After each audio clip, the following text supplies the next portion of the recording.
Those of you who too engrossed in your own thoughts and emotions, constantly being maybe on social media or something, I think you must get rid of your phone and take a walk in the forest. If it's not possible every day, at least 1 or 2 days in a month, you might get lost somewhere. Just be in nature, all by yourself, walk, sit, observe. If you pay enough attention, you will see.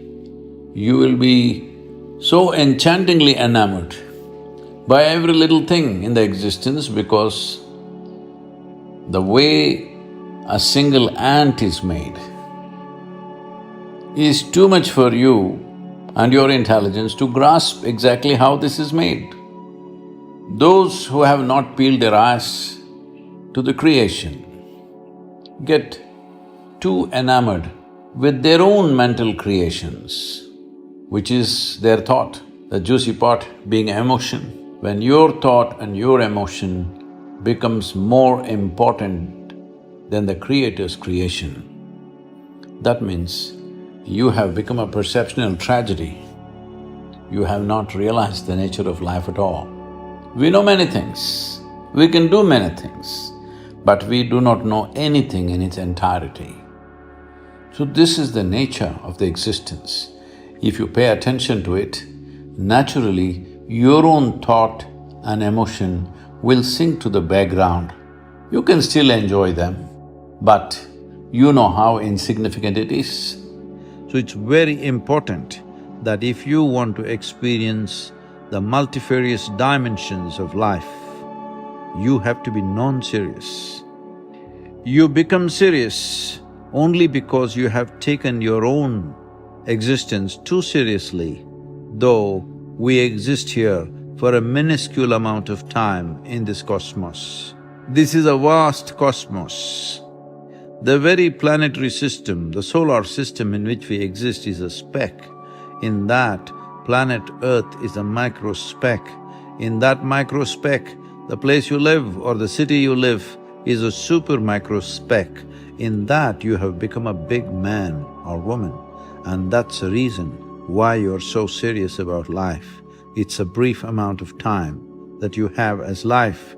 In this, if you take yourself too seriously, you are one big joke. The secret of life is to see everything with a non-serious eye, but to be absolutely involved like a sport. So be a sport for life.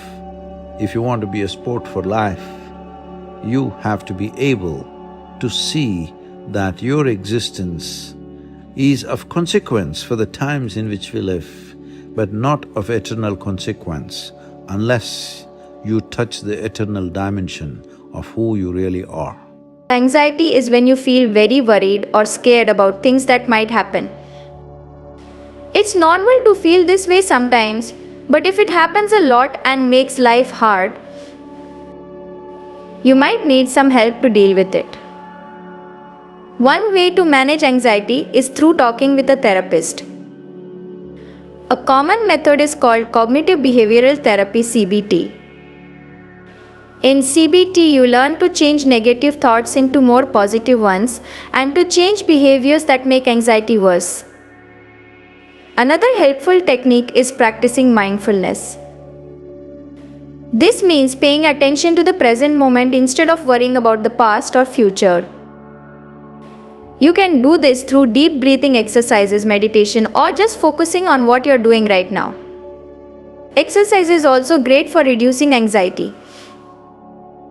Physical activity releases chemicals in your brain that make you feel happier and more relaxed. Eating healthy food and getting enough sleep also make a big difference in how you feel. Sometimes doctors prescribe medication to help with anxiety. These can help balance the chemicals in your brain and make you feel better. It's important to talk to a doctor to see if this is a good option for you. Talking to friends or family members can also help. Sharing your worries with people who care about you can make you feel less alone. There are also support groups where you can meet others who feel the same way. Finally, learning to manage your time and break tasks into smaller steps can help you feel less overwhelmed. When you take things one step at a time, it can make everything seem more manageable. Using these simple strategies together can help you feel more in control and less anxious.